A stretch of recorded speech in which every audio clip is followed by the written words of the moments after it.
احنا على الهوا ولا ليه؟ لا لا ده بيني وبينك مش على لا لا ده احنا بيننا وبين بعض. حد في فاصل، يكلمك؟ فاصل. احنا لسه قاعدين في الاستراحه. في فاصل دلوقتي. تلاقي كانت ناقصه مهيب عبد الهادي عشان يطلع يقول لنا قد ايه الكره المصريه في انحطاط.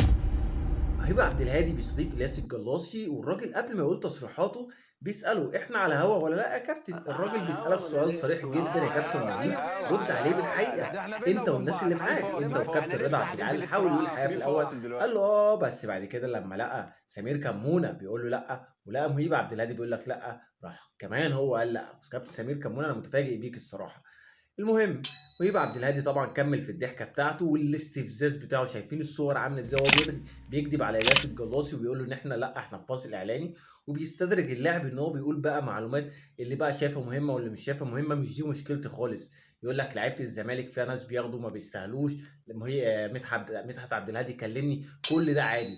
انا بس اللي بتكلم فيه انت ازاي تضحك على لاعب او تضحك على بني ادم عشان تطلع منه التصريح او بانفراد. هو بقى مش مهم عنده اي حاجه، اهم حاجه ياخد خبر اكسكلوسيف.